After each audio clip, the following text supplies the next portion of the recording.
هاي بنات، ازيكم؟ عاملين ايه؟ وحشتوني جدا جدا، وكل سنة وانتوا طيبين. عيد سعيد عليكم. انا عارفة ان الفيديو ده هينزل بعد العيد، وانا اصلا بصوره تقريبا في خامس او رابع يوم العيد تقريبا. فالفيديو النهاردة انا كان نفسي اعمله لكم قبل العيد، في رمضان كده، في اواخر رمضان، عشان فعلا تلحقوا تعملوا اللي انا هقول لكم عليه النهارده ده في العيد. بس للاسف التجربة بتاعتي اللي هتكلم عنها النهاردة دي انا عملتها يوم الوقفة، فما كانش هينفع ان انا اصورها يعني قبل كده. ما تنسيش اول حاجة، لو انت جديدة معايا في القناة، تعملي سبسكرايب وتفعلي زرار الجرس عشان يوصلك اشعار اول ما انزل فيديو. وهستنى بقى رأيكم في الفيديو، تقولولي تجاربكم وتعليقاتكم عن الفيديو. يلا بينا نبدأ. هتكلم النهاردة يا بنات عن تجربتي في تلوين الشعر من غير ما يحصل لي اي ضرر وبأقل التكاليف، حرفيا بأقل التكاليف. انا مش عارفة ازاي الفترة الاخيرة دي او السنين الاخيرة دي انا كنت ازاي بدفع كمية الفلوس دي في صبغات الشعر. النهاردة هتكلم عن حنة الشعر يا بنات. تجربتي مع الحنة او خلفيتي عن الحنة من وانا صغيرة. كنا دايما في البيت عندنا نعمل الحنة دي لشعرنا. كان بيبقى يوم كده مقلوب، اللي هو يوم مخصص للحنة. النهاردة هنعمل حنة. يعني ايه النهاردة هنعمل حنة؟ يعني هنجيب حنة بكمية كبيرة، وماما تفضل تعجنها، وبعد كده نبتدي نخمرها كام ساعة، ونبتدي نحطها على شعرنا، ونبتدي بقى ايه، نفضل قاعدين اليوم كله بيها. فاهمين؟ قاعدين اليوم كله بالحنة دي على شعرنا. تفضل بقى شعرنا ينقط، ولما تنشف الحنة على راسنا تفضل تفتفت في الأرض. بيبقى يوم فعلا عك، والبيت كله بيتقلب. غير كمان لما انتي تخشي تغسليها في الحمام بيبقى كأنك يعني ذبحة خروف. ففعلا تجربتي مع الحنة او خلفيتي عن الحنة كانت كده. عشان كده بقى لما ابتديت اكبر، لا، كنت على طول بستسهل واجيب الصبغة اعمل بيها شعري على طول، اي لون بقى، حتى لو غالية مش مشكلة. بقول مش مشكلة، بس هي ساعة وبكون شاطفة شعري ولون شعري متغير وكله تمام. بس اكتشفت بقى على المدى ان الصبغة دي اسوأ اختراع للشعر. بتدمر الشعر حرفيا، بتدمر فتلة الشعر، بتضعفها، بتخلي الشعر هايش، بتخلي الشعر مطفي. ده غير كمان ان هي بتخلي الشعر يبيض اسرع. فكلها عيوب. زائد كمان يا بنات ان الصبغة بيكون سعرها مبالغ فيه، خصوصا لو انت هتجيبي نوع صبغة كويس. ودايما كنت اجيب صبغة لوريال. صبغة لوريال كانت بتبقى كويسة. ودايما كنت اجيب الصبغه اللي هي ما فيهاش امونيا، فكانت دايما تبقى اغلى من الصبغه العاديه. كانت بتبقى فوق ال 200 جنيه، وبرضه مضره. يعني في الاول وفي الاخر اي حاجه بتلون الشعر هي مضره. فزائد الضرر بتاعها وزائد ان هي سعرها الغالي، ما كانتش بتقعد على شعري فتره كبيره. يعني مثلا اعمل النهارده شعري بالصبغه، بعد اسبوعين بالظبط اكون لازم عايزه اعمل الجذور اللي طلعت، لان الجذور اللي بتطلع بلونها الطبيعي، بلون الشعر الطبيعي. وكمان الصبغه اصلا في العموم بتبيض لون الشعر. فبتلاقي انت شعرك، لو انت عندك شعرتين بيض، بتلاقي عندك 5 10. كل ما بتعملي صبغه الشعر الابيض ده بيزيد فعلا حرفيا. فبتبقي عايزه تغطيه بسرعه، ترجعي تجيبي صبغه تاني بالسعر ده وتعملي شعرك من اول وجديد. ده هلاك للشعر، دمار من ناحيه الفلوس. ففعلا الصبغه دي انا حرفيا لغيتها من قاموس حياتي، وابتديت ان انا دلوقتي من ساعه تجربتي مع الحنه دي خلاص ان شاء الله من هنا ورايح كل تلوين شعري بيكون بالحنه. مش عشان خاطر ان هي حنه بس، لا، ده هي كسعر اقتصادي، كمغذيه اكتر، بتثبت اكتر في الشعر. كلها فعلا حرفيا مميزات. الفيديو ده بصراحه كنت المفروض ان انا انزله لكم قبل العيد عشان تعملوا الحنه دي وتعيدوا بيها. بس مش مشكله، احنا فيها، يعني احنا فيها الحنه دي هتنفعنا طول السنه. وكمان بعد اسبوعين هتلاقي نفسك بتستعدي للعيد الكبير ان شاء الله. فالفيديو النهارده ده محدش يفوته يا بنات، لانه فعلا مفيد جدا. وشايفه كمان ان الحنه ابتدت ان هي تلغي فكره الصبغه تماما، وبقيت البنات كلها تعرف قيمه شعرها وتبقى عايزه تحافظ عليه.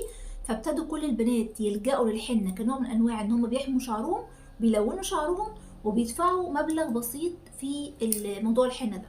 انا كنت عايزه احني شعري، ودايما لما كنت بصبغ شعري كنت بصبغ شعري يا اما اللون الاحمر يا اما اللون اللي هو البيربل ده، يا اما الالوان اللي هي الاسود المزرق او الاسود. دايما احب الالوان دي، ما بحبش البنيات ولا الكلام ده خالص يعني، او مش بيليقوا عليا او انا مش شخصيتي يعني. المهم لما قررت ان انا اجيب حنه، طبعا انا قررت قبل العيد بيومين اجيب حنه واعملها لشعري. رحت الماركت طبعا كبير، وبصيت على الحنه، كنت عايزه اجيب حنه فاتيكا. يعني انا عارفه كذا نوع من انواع الحنه كده، بس ما اعرفش كل الانواع كلها. انا بصراحه قررت ان انا هجيب حنه الشركات، مش هجيب الحنه بتاعه العطار. انا حسيت حنه العطار لما اجيبها، اولا انا مش واثقه فيها، ما اعرفش العطار ده جايبها فعلا اصليه هنديه ولا اسوانيه ولا الكلام ده كله ولا لا، خلطها بايه او كده معرفش. بس قلت اسهل لي كنوع من انواع ان انا لسه جديده ومبتدئه في موضوع الحنه، طب خليني اجيب حنه الشركات، لو عجبتني ابتدي بعد كده ادور على حنه الحنه الاصليه بقى بتاعت اسوان والكلام ده. فقررت ان انا هجيب حنه فاتيكا، ورحت الماركت لقيت الحنه هناك سعرها ولا حاجه يا بنات. الكيس سعره 28 جنيه، انتوا متخيلين؟ كيس الحنه بتاع فاتيكا سعره 28 جنيه. اخر 3 اكياس موجودين في الماركت كله حنه، وهي حنه فاتيكا، بس للاسف كان موجود اللون البني اللي انا ما بحبوش، فللاسف ما جبتش. طبعا ابتديت ان انا اتواصل مع الصيدليات اللي انا بتعامل معاها وادور على حنه فاتيكا باللون الاسود او الاحمر، ما لقيتش خالص، لان زي ما قلت لكم كان قبل العيد بيومين، فما كنتش لاقيه.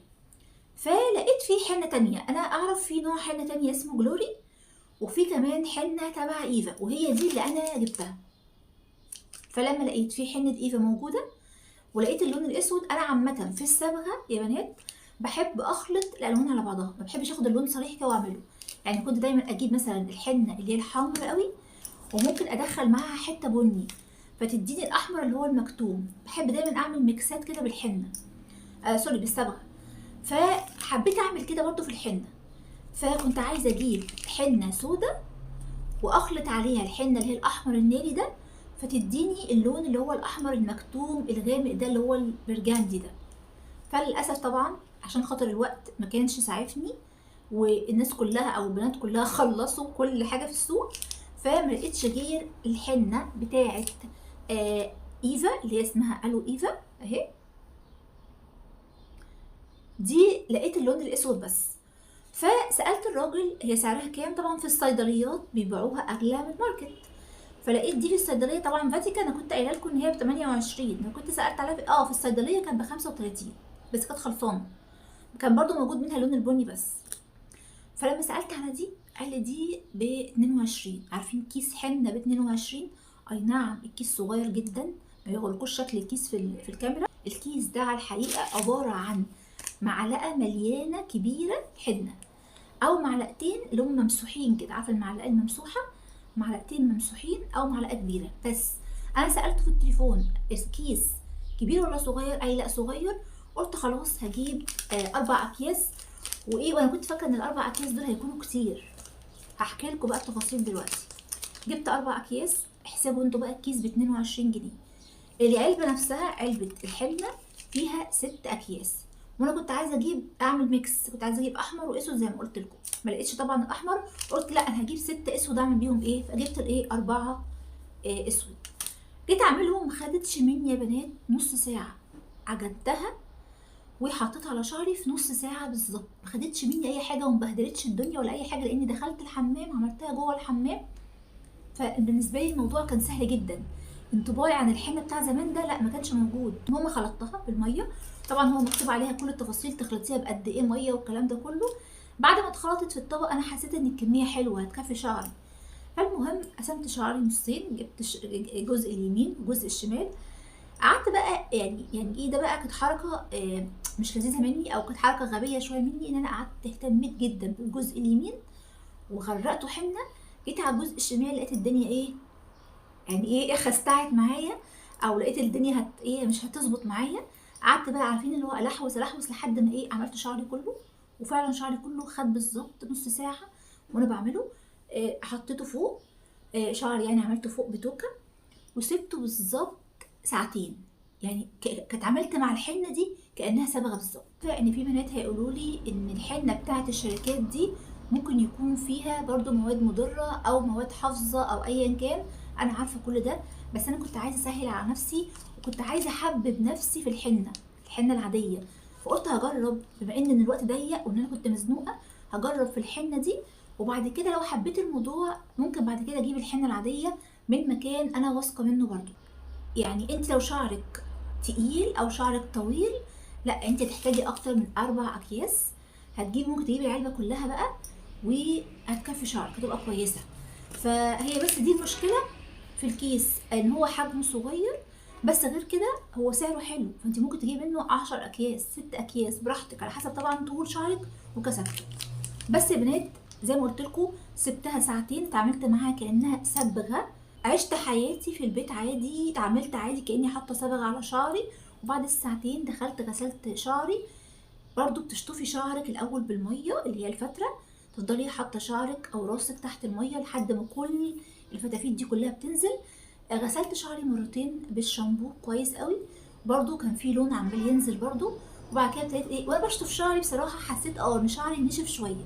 تاثير الحنه، احنا عارفين ان الحنه بتنشف الشعر شويه، بس فوق ده او مع ده هي بتعالج الشعر، هي بتتقل الشعر، هي مفيده جدا للشعر وبتنضف فروه الراس من اي دهون ومن اي قشره. خلوا بالكم. فانا قلت مش مشكله لو شعري نشف شويه، بس قدامه شعري هيتحسن وهيتظبط لانه كان متدمر حرفيا. فابتديت يا بنات بقى خلاص اشطف شعري، وحطيت الماسك على شعري وسبته شويه وبعد كده غسلته. اول ما غسلت الماسك من على شعري حسيت ان شعري رجع طبيعي، اللي هو شعري العادي، ملمسه العادي وطريانه العادي، مفيش اي تأثير سلبي على شعري. اما بقى طلعت من الحمام اتعاملت عادي، زي ما بتعامل مع شعري، اللي هو احط كريماتي، احط السيرم بتاعي واسرح شعري وكده. لما شعري نشف ابتدى بقى لون الحنه يبان في شعري. صراحه اللون الاسود حلو وخطير، لو انتي بتحبي ان شعرك يكون اسود هتحبيه.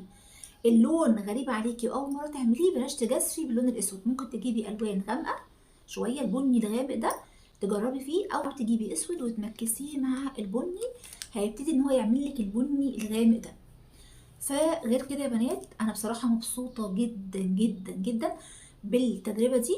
وعايزه اقول لكم ان تاني يوم وتالت يوم ورابع يوم انا حسيت ان شعري لا هو طبيعي، لونه متوحد، لان انا شعري يا بنات كان فيه كميه الوان الطيف حرفيا، حته بني على حته احمر على حته مش عارفه ايه. فعلا حرفيا كان شعري خليط من الالوان. شعرك لما بيتوحد لونه بيبقى شكله حلو قوي، بيبقى صحي اكتر. لما بتستخدمي حنه بقى لشعرك، شعرك فعلا بيشكرك، بيبان عليه ان هو مبسوط، ان هو فرحان، في صحه، في هيلثي اكتر، بيلمع. تحسي ان الفتلايه لا ليها تقولها او مسكت نفسها، شعرك بيتغير. فانا يا بنات خلاص خدت عهد على نفسي ان انا خلاص لغيت الصبغه دي تماما تماما من حياتي، وهبتدي ان انا بعد كده اركز في موضوع الحنه ده. ممكن اجرب بقى بعد كده حنه فاتيكا، ممكن اجرب حنه جلوري، ممكن استمر على حنه الو ايفا دي. بس الحنه بتاعت ايفا يا بنات، انا دايما بكلمكم عن منتجات ايفا للشعر وللبشره وللجسم، وفعلا منتجات ايفا كلها تحفه.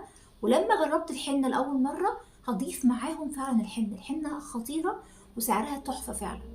فبجد تجربتي مع الحنه تجربه حلوه جدا. حجم شعركم، الغوا فكره الصبغه دي من حياتكم تماما، شعركم هيتحول وهيتبدل وبسعر ارخص حرفيا. وبتتعامل مع الحنه كان هي صبغه، لان هي اولا بتتحط في نفس وقت الصبغه تقريبا، بتقعد في الشعر اكتر يا بنات، ما بتقعش من الشعر بسهوله زي الصبغه، بالعكس بتمسك في الشعر وبتقعد فتره اطول، ارخص، افيد. وبصراحه يعني تجربتي مع الحنه انا اديها 1,000,000 من 10. فبس كده يا بنات، اتمنى الفيديو يكون عجبكم. لو استفدتوا حاجه من الفيديو، او لو عندكم اي اقتراحات او عندكم اي معلومه انا مش عارفاها بخصوص الحنه، او عندكم اي تجربه وعايزين تقولها لي في التعليقات، ما تنسوش تكتبوها في التعليقات.